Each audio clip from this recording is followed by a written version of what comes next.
a prime example for a lethal injection or the firing squad, in my opinion. Absolutely, man. Get this guy off the plant. Absolutely. All right. Sorry. This Week in Wrestling. Anyhow, March 12th, 1984, Mr. Wrestling 2 won the Mid-South American Heavyweight Championship from the Junkyard Dog, who is now deceased. I miss him a lot. I like him a lot. I heard a story from Hulk Hogan one time when he came by the radio station, and he was telling me how Junkyard Dog, he fell asleep driving to his daughter's graduation, or was it driving back from his daughter's graduation? One of the two, but that's how Junkyard Dog died. I think it was driving back from his daughter's graduation. Yeah, and he got a little too a little, you know. Yeah, well, his daughter just graduated. He was happy. Well, hey, that's more reason to do it than nothing, I guess. Yeah, celebrate. 1923, man, Mae Young is born. 1923, and she's getting slammed on the ground and through tables by the Dudleys and giving birth to a hand. That's right. This lady is amazing. And she'll probably be collecting a WrestleMania paycheck this year. I Nice. hope she does. She deserves it. Yeah, why not, Danny? Why are you hating on Mae Young? I just don't think she needs to be out there, man. She's going to get hurt. Do you remember the last time she was in the ring? I agree with you, Daniel.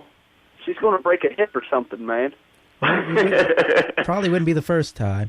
Let's see. 1964, on March 14th, Brian Clark is born, and he would, of course, go on to be Adam Bomb and Wrath and be the EFF of Brian Adams. Yeah. And on March 15th, 1940, the Iron Sheik, and I'm going to try to say this right, Hussein Crawshaw Alvarez is born. Here comes the email. He is most famous, of course, for ending the almost 6-year reign of WWF champion Bob Backlund and subsequently losing the title to Hulk Hogan, which would be the beginning of the WWF's national expansion. All right, there you go. This Week in Wrestling History. All right, let's take a quick break. We got Carl on the line. Karl Lauer of the CAC, the Cauliflower Alley Club. You know, they got that big reunion coming up in Las Vegas. We'll learn more about it when he comes up next here on OWW Radio. Radio and online, worldofwrestling.com. Right back. OWW Radio. All right, where do you go to find downloadable professional wrestling on demand? One site, clickwrestle.com. Whether it's male or female, mixed, you want some free videos, wrestlers, and the catalogs that follow, clickwrestle.com. Featuring wrestling matches involving Claudio Castagnoli, Art Cannon, Cheerleader Melissa American Dragon, Daphne Chris Hero, and many more. ClickWrestle.com matches are now only $2.95 the purchase. $2.95. You can't go wrong with $2.95. Just log on to www.clickwrestle.com. ClickWrestle.com. These are the moments that defy gravity. These are the risk takers that fly with no limits. These are the adrenaline junkies that thrive off big air and extreme action. Soaring to new heights, crashing to new lows. On March 15th, the ultimate match in TNA Wrestling returns. Ultimate X. TNA Wrestling presents Destination X. Live Sunday, March 15th, only on pay-per-view. Bring it. The Cauliflower Alley Club is a non-profit fraternal organization which includes a newsletter and website comprised of both retired and active professional wrestlers and boxers in North America. Members are the who's who of the industry. And this coming April 13th through the 15th, will be the annual CAC reunion. And to talk about it more is the executive president of the Cauliflower Alley Club.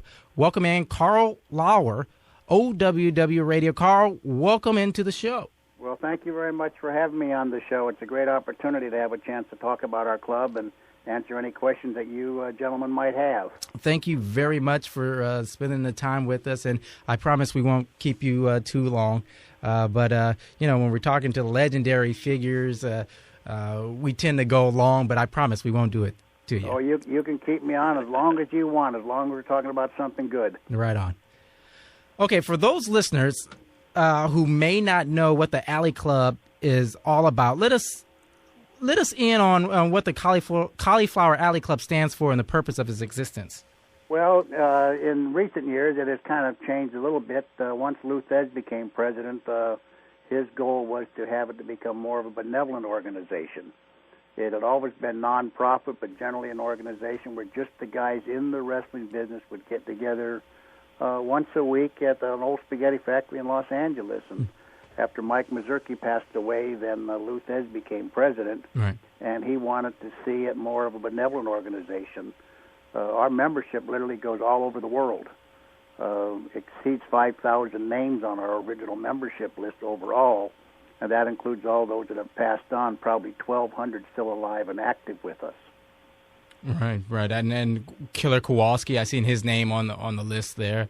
Tons of wrestlers. It's like I said, the who's who of the industry.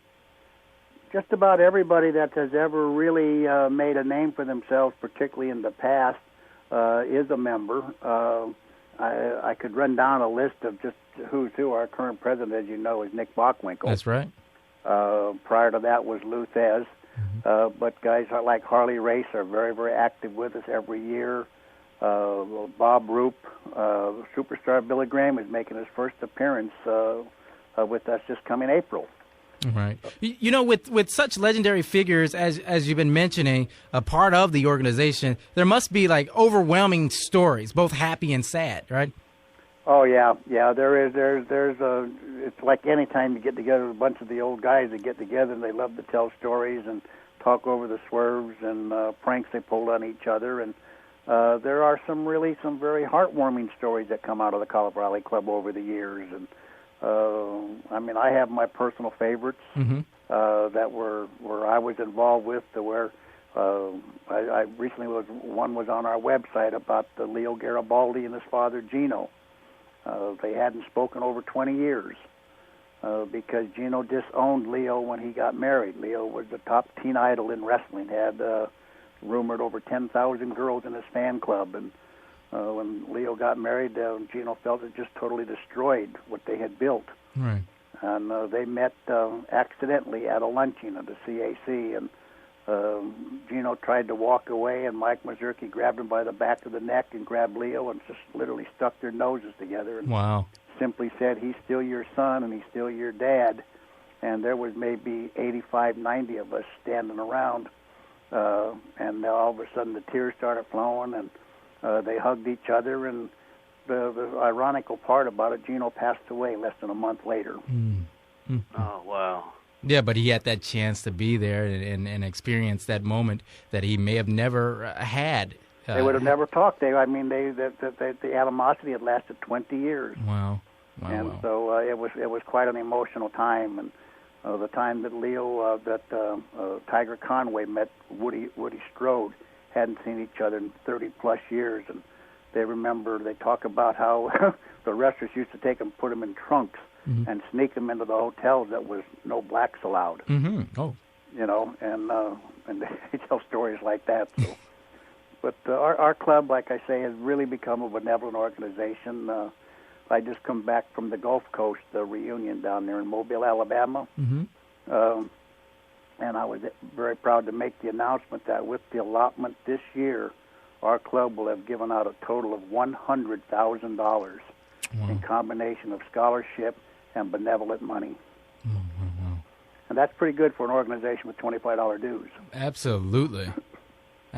Now, you have over a quarter of a century of being with the CAC, and these stories, I'm sure, go on and on about wrestlers and their families and things that they went through. Who's attending the annual reunion this year that may stand out? Who we have to look forward to here? Well, I'll give you an example. We're doing something. One thing that our club, we're starting to get more and more of the younger independent wrestlers realizing that it's not just a club for old people, that they can come there and they can learn and meet the guys that they only read about and so forth. And besides doing a live wrestling show on Monday through an organization called Pro Wrestling Revolution out of San Francisco area. That's right. I went to that, actually. You've gone to that? Okay, I went to the King City event that they had. Well, Gabe Ramirez is actually doing the promotion of that particular show on Monday night. But then all day Tuesday and all day Wednesday during the day, we're doing seminars. And these seminars are something we just started a little last year for the first time, where the young independent wrestlers or fans or people that are members or there in the club